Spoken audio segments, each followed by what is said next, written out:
New Guinea, 1944. The war here was not won with the bayonet, it was won by a chemical compound. The subject is the operational destruction of the Japanese 18th Army. The cause was not superior firepower, it was superior logistics. The final accounting proves the thesis. For every Japanese soldier killed by Allied combat action, 4 died from disease and starvation. This is a ratio of 4 to 1. It is the most critical statistic of the entire campaign. The Allied weapon that achieved this was not a bomb. It was a small yellow tablet. Its designation was Atabrine. A U.S. Army Medical Corps monograph, published in 1947, titled Logistical Medicine in the Southwest Pacific, stated the outcome directly.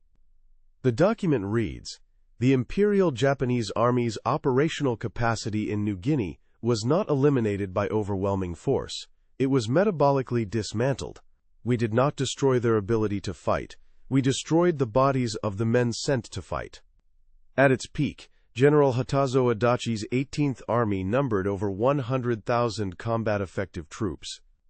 By the end of the campaign, fewer than 13,000 remained alive.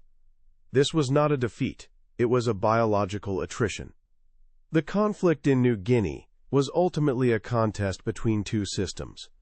One system could project and sustain its soldiers' health in a hostile environment. The other system could not. The story of this campaign is therefore not a chronicle of battles. It is a clinical analysis of systemic failure. The Japanese military doctrine was built on a single principle: the primacy of spirit over material. This philosophy was known as Seishin Kyoiku or spiritual training. A 1941 Imperial Japanese Army field manual states the concept plainly. Victory is not achieved by firepower, but by the superior will of the Japanese soldier. The body is a vessel for this will. This belief system was validated by early victories. The campaigns in Malaya and Singapore confirmed their assumptions. The British Empire's forces were numerically superior. They possessed greater motorization. They were defeated by Japanese infantry units that moved faster and fought harder. A captured intelligence summary from the Japanese 25th Army, prepared after the fall of Singapore, assessed the enemy. It reads, "The Western soldier is dependent on his machines. He is psychologically brittle. When his supply lines are cut, his will to fight collapses." This assessment became dogma. It was applied directly to the American soldier. He was seen as a product of a soft consumerist culture. He was considered incapable of enduring the hardship of jungle warfare. The jungle itself was viewed as an asset. It was a filter. It would weaken the materially dependent American and amplify the spiritual strength of the Japanese soldier. A diary entry from Major Jiro Tanaka of the 51st Division, dated March 1943, reflects this: "The jungle is our ally. It fears the weak. We are not weak." This was the core of the hubris, the logic of logistics. The Imperial Japanese Army's supply doctrine was a direct reflection of its spiritual one. Ammunition and light mortars received highest priority. Food rations were second. Medical supplies were a distant third.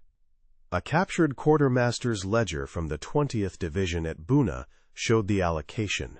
For every 100 kilograms of supplies landed, 75 were munitions. Less than 5 were medical. This was not a flaw in the system, it was the system. The equation of disease. Endemic illness was not ignored, it was categorized. Malaria was classified as a manageable hardship. It was a test of a soldier's endurance, his *gaman. A 1942 public health directive issued to troops destined for the South Pacific read, "Fever is a temporary condition. The spirit can command the body to overcome it. Do not shame your ancestors with complaints of weakness." This was a doctrinal failure. The Japanese High Command planned for swift, decisive battles. Their experience in China and Malaya involved rapid advances, not static wars of attrition in a hostile biosphere. Protracted exposure to hyperendemic malarial zones was not in their calculus. Post-war testimony of Colonel Masanobu Tsuji, a key operational planner, is revealing. Our strategy was a lightning strike. We did not plan for a war against insects. We planned for a war against the British and the Dutch. This mindset governed the 18th Army in New Guinea. General Adachi's command viewed the environment as a tactical problem, not a strategic one. An intercepted radio message from Adachi's headquarters to the 8th Area Army in Rabaul, dated May 1943, is clear. Enemy resistance is stiffening, but their reliance on heavy equipment makes them slow. We will outmaneuver them. Our soldiers' fortitude is our greatest weapon. The medical reality was dismissed. The supply of quinine was finite and irreplaceable. After 1943, Allied submarine warfare made resupply of even this limited stock nearly impossible. The Japanese logistical system was not robust enough to sustain a modern army far from its industrial base. It was certainly not capable of waging a simultaneous war against the U.S. Army and the Plasmodium falciparum parasite. The Japanese soldier was being sent into a biological meat grinder. His own command structure had sealed his fate. The inflection point was not a battle. It was a policy. Its implementation began in early 1943. The target was not the Japanese soldier. The target was the Anopheles mosquito. The weapon was Atabrine. The delivery system was military discipline. Brigadier General Guy B. Dennett, MacArthur's chief surgeon, codified the strategy. His directive was unambiguous. Malaria is a tactical problem. It will be treated as such. Unit commanders will be held directly responsible for the malaria rates within their commands. This shifted the paradigm. Disease prevention was no longer a medical concern. It was a command function. The policy was named Malaria Discipline. Its execution was simple. At 1,800 hours daily, an officer would observe every man in his unit swallow one yellow tablet. Non-compliance was a punishable offense under the Articles of War. Initial resistance was significant. A memorandum from the 32nd Infantry Division surgeon noted the issue. Troops have nicknamed the tablets jungle canaries. Rumors persist that Atabrine causes sterility. Compliance is a daily battle of wills. The rumors were false. The policy was non-negotiable. The first test of this new doctrine was the Salamaua Lay campaign. The terrain was a laboratory for disease. Swamps, rivers, and constant humidity created a perfect breeding ground for the parasite vector. The Japanese 51st Division, veterans of the China campaign, held the defensive lines. They were experienced jungle fighters. They watched the Allied advance. It was slow, it was methodical, it was grinding. This observation confirmed their preconceived notions. An intelligence summary from the Japanese 18th Army headquarters, dated August 1943, reflects this. The American advance is ponderous. They are tied to their machines and roads. They show no aptitude for rapid jungle maneuver.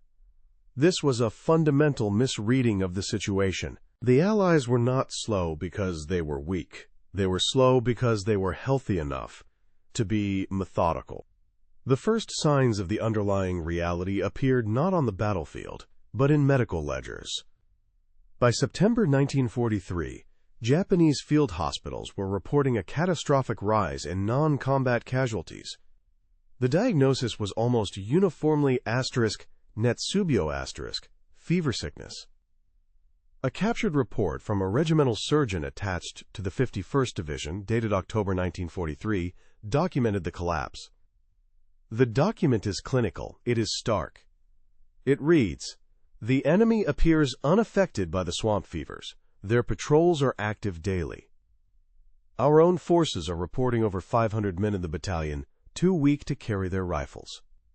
This represents a 60% loss of combat effectiveness before contact with the enemy." The report continues, "We have exhausted our quinine reserves. There is no resupply. The men's spirit is willing to fight, but their bodies are racked with uncontrollable shaking and burning fever." The surgeon's conclusion was not military, it was biological. This is a plague sent from the jungle itself. This report was not an anomaly. It was a data point representing a systemic failure. The Allied experience was the inverse. The same divisional surgeon who noted GI resistance later filed a supplemental report. The difference between units with 95% Atabrine compliance and those with 70% is the difference between a fighting force and a field hospital. The data was irrefutable. Allied malaria admission rates, which had peaked at over 750 per 1,000 men per year in earlier engagements, began to plummet. By late 1943, rates in disciplined units were below 50 per 1,000. This was a 93% reduction in manpower loss from the primary environmental threat. The tactical result was simple. The Allies could sustain combat operations. The Japanese could not. An after-action report from an Australian company commander at Leh stated the outcome. "We did not break their line evaporated. We found positions manned by 2 or 3 fever-ridden soldiers, too weak to retreat." The equation of combat was rewritten. It was no longer a measure of firepower against firepower. It was a measure of available man days for combat. The Allied system generated healthy soldiers. The Japanese system produced patience. This was the quiet inflection. There was no single, decisive engagement. There was only a growing, irreversible statistical disparity. The Japanese 18th Army was being defeated by a logistical system that treated soldier health as a critical munition. A munition the Japanese did not possess and could not counter. The calculus of attrition. By 1944, the New Guinea campaign was no longer a contest of tactics. It had become a problem of mathematics. The variables were production, logistics, and biochemistry. The solution was expressed in casualty figures. The chemical disparity. The primary Allied weapon was Atabrine, a synthetic antimalarial compound. Its chemical name was mepacrin. The primary Japanese countermeasure was quinine, a naturally derived alkaloid. A 1946 U.S. Army Medical Corps analysis, Pharmacological Logistics in the SWPA, compared the two. It stated, quinine was a finite resource with a severed supply chain. Atabrine was an industrial product with a virtually unlimited production ceiling. Japan had captured 90% of the world's quinine production in the Dutch East Indies. This was a strategic asset. It was also an irreplaceable one. Once stockpiles were exhausted, there was no more. Allied submarine interdiction after 1943 effectively terminated all significant resupply efforts. The production calculus. The United States treated Atabrine production as a strategic priority, equivalent to ammunition. The Winthrop Chemical Company plant in Rensselaer, New York, was the primary source. By 1944, its annual output exceeded 3 billion tablets. This number is critical. It represents a manufacturing capability the Japanese Empire could not match, counter, or comprehend. A logistical analysis from the Quartermaster Corps, dated January 1945, calculated the weight-to-effect ratio.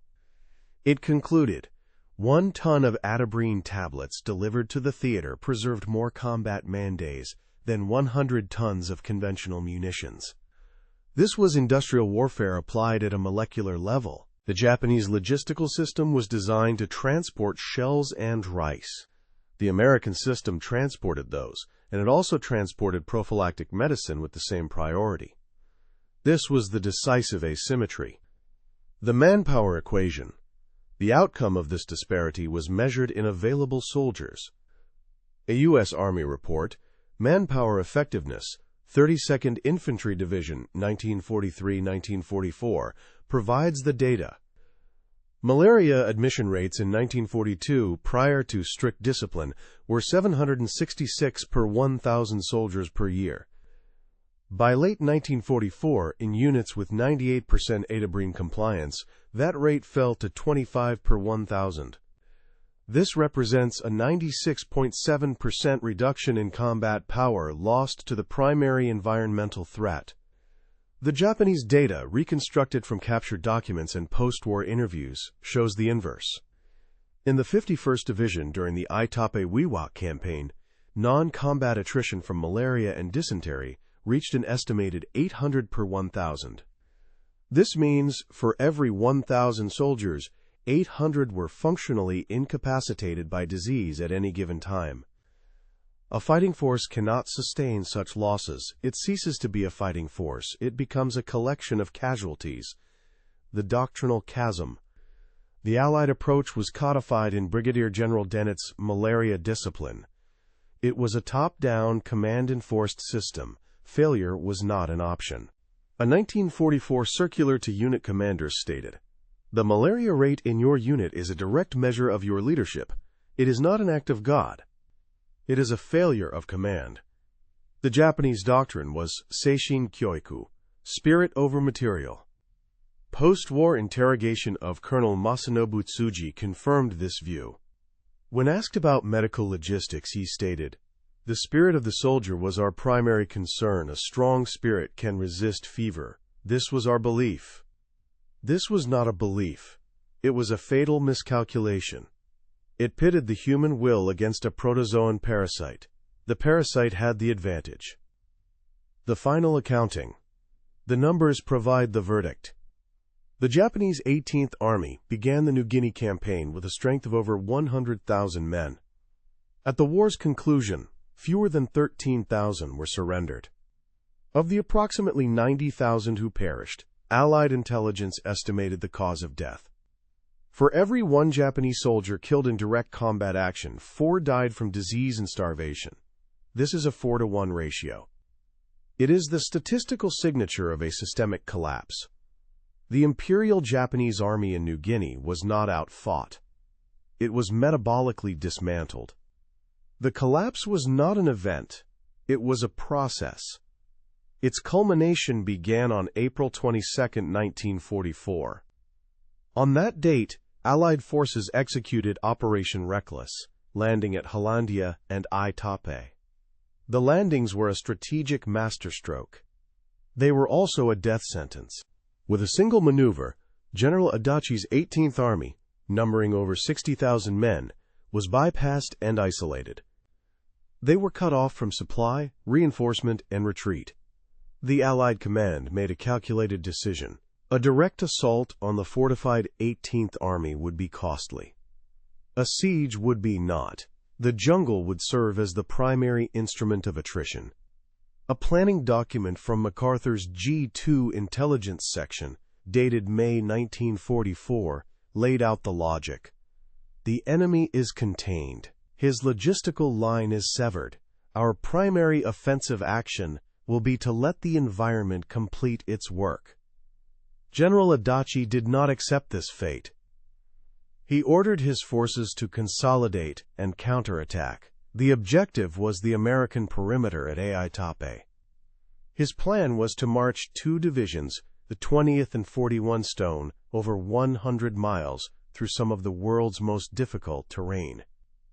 This decision initiated the final phase of the 18th Army's biological disintegration. The march to Itape began in June 1944. It was not a military operation. It was a death march. The soldiers were already in a state of advanced malnutrition and endemic disease. A post-war study by the U.S. Army Medical Corps, using captured Japanese records, estimated the condition of the average soldier at the start of the march. Body weight was down an average of 30%. Over 70% were afflicted with active malaria, dysentery, or both. They carried rifles. They had limited ammunition. They had almost no food and no medicine. A diary recovered from the body of Sergeant Kiyoshi Nakamura of the 20th Division provides a factual record. Entry: June 18, 1944. Ration is 1 handful of rice per day. The sick are consuming the same as the healthy. There is no more quinine. Entry: June 25, 1944. We cross another river. 3 men were too weak to hold the rope. We did not see them again. The lieutenant did not order a search. Entry: July 2, 1944. My fever returned last night. I cannot stop shaking. I am now one of the weak ones. The march itself became the primary source of casualties. For every 10 soldiers who began the journey from Wewak, an estimated 3 perished on the trail before ever seeing an American soldier. They were not killed by enemy action, they were killed by exertion, starvation, and parasitic infection. The 18th Army's offensive finally materialized on the night of July 10, 1944. The target was the American defensive line along the Guinea River. The force that reached the river was not the 2 divisions that had started the march. It was their skeletal remains. U.S. Army after-action reports from the 32nd Infantry Division described the attackers. One company commander's report reads, "The enemy appeared emaciated, their movements were slow. Many were observed to stumble and fall from exhaustion during their advance. The Japanese assaults were fierce, they were also futile. The attacks were driven by doctrine and will. The bodies of the soldiers could not match the demands of their orders." A U.S. Army radio intercept from the first night of the battle recorded a Japanese officer's transmission. "We have broken through, but we are too weak to advance further." The battle for the Guinea River lasted for approximately 1 month. It was not a contest of equals. It was a modern, well-fed, and medically sound army annihilating a force that was already biologically defeated. The casualty numbers confirm the disparity. U.S. forces suffered approximately 440 killed and 500 wounded. Japanese losses were catastrophic. An estimated 10,000 soldiers of the 18th Army were killed in the attacks and the subsequent pursuit. This represents a casualty exchange ratio of approximately 22-1. This number, however, is misleading. It only accounts for combat deaths. The true collapse happened during the retreat. The survivors of the Guinea River battles, now completely without organization, attempted to retrace their steps back to Wewak.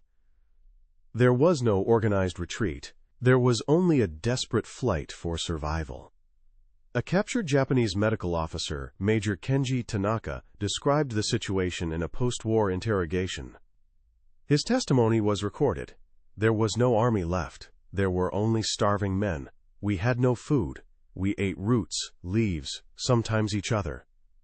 The jungle took more of us than the Americans did." The statistics of this final phase are the ultimate proof of the thesis. Of the approximately 50,000 men who survived the initial isolation, nearly 10,000 died at the Guinea River. Another 27,000 would die from starvation and disease in the final 10 months of the war, contained and ignored by Allied forces. They were an army left to rot. The final report from the Allied Intelligence Unit, tasked with monitoring the 18th Army, dated August 1945, provided the conclusion. It stated, "The 18th Imperial Japanese Army has ceased to exist as a military formation. Its destruction was achieved with minimal Allied combat expenditure. The principal agents of this destruction were malaria, dysentery, and systemic starvation." The document concludes with a single, stark sentence. The enemy was not conquered on the battlefield, he was dissolved by his environment. The war ended. The accounting began. When the remnants of the 18th Army surrendered in September 1945, Allied medical teams were the first to process them. Their findings were not military assessments, they were medical diagnoses. A report filed by the Chief Medical Officer of the Australian 6th Division described the state of the prisoners. The subjects are not soldiers. They are specimens of terminal malnutrition and endemic disease. Average body weight is under 100 pounds. Over 90% exhibit symptoms of chronic malaria, dysentery, or beriberi. The report concluded, "We are not processing a surrendered army. We are managing a humanitarian disaster." This was the physical legacy of a failed doctrine. The numbers were the final verdict. General Adachi's command began with over 100,000 men. Fewer than 13,000 survived to see the surrender. The post-war analysis by Allied G2 intelligence was simple arithmetic, a loss rate of nearly 90%. The cause of that loss was the critical data point, the 4-to-1 ratio, 4 deaths from disease and starvation for every 1 death in combat. This was not a casualty rate, it was a failure rate. A 1952 monograph from the U.S. Army Command and General Staff College, titled The Preservation of Combat Power, analyzed the campaign. It stated, "The New Guinea campaign must be viewed as a watershed moment in military logistics. It was the first conflict where prophylactic medicine was successfully weaponized on a strategic scale. The lesson was institutionalized. The concept of man days became a central metric in U.S. military planning. A soldier incapacitated by preventable disease was as operationally useless as a soldier killed by a mortar round. The health of the force was no longer a secondary concern for the medical corps. It became a primary responsibility of command." A lecture delivered at West Point in 1948 by a veteran of MacArthur's staff made the point directly. "Gentlemen, your job is to deliver combat power. A man shaking with fever has no combat power. The logistics that deliver a pill to that man are as important as the logistics that deliver a bullet to his rifle." This was a paradigm shift. It codified the understanding that a modern army is an industrial system. Every component, including the soldier's own body, must be maintained for the system to function. For the Japanese, the post-mortem was more difficult. The doctrine of the Seishin Kyoiku * had been the bedrock of the Imperial Army. Its failure was not just tactical, it was spiritual. In his post-war interrogation, Lieutenant General Masatane Kanda, former Chief of Staff of the 18th Army, was questioned about the medical collapse. His response was recorded. "We believed the Japanese soldier's spirit could endure any hardship. This was our strength. In New Guinea, we learned that the spirit cannot fight a fever. The body must be strong first." It was a stark admission. It acknowledged that will alone was not a variable in the equation of industrial warfare.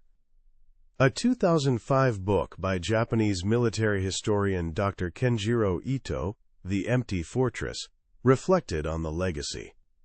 The 18th Army was not an army in the modern sense in its final year. It was a tribe, abandoned by technology, and left to contend with a primordial environment. They were the last practitioners of a warrior creed that was rendered obsolete by the laboratory and the production line. The New Guinea campaign became a case study. It was a clinical trial comparing two systems of warfare. One system treated the soldier as a component within a complex logistical machine, to be fueled, maintained, and protected from environmental degradation. The other system treated the soldier as a vessel of fighting spirit, whose physical needs were secondary to his will to win. The outcome was not a surprise. It was an inevitability. Dr. Alistair Finch, in his seminal work, War by Other Means, Logistics and Attrition in the 20th Century, provides the final perspective. The conflict in New Guinea was not fundamentally about tactics or geography. It was a contest between a 20th century industrial state and an army operating on a 19th century logistical and ideological framework. Finch continues, "The American victory was not secured by the M1 Garand. It was secured by the organizational capacity that produced the M1 Garand, the C-47 transport, the engineer battalion, and the Atabrine tablet, and delivered them all as parts of a single, integrated system. The yellow pill was not the weapon itself. It was merely the most visible component of the real weapon. The weapon was the system." The conflict was not a test of courage. It was an audit of two competing logistical philosophies. One system was declared solvent.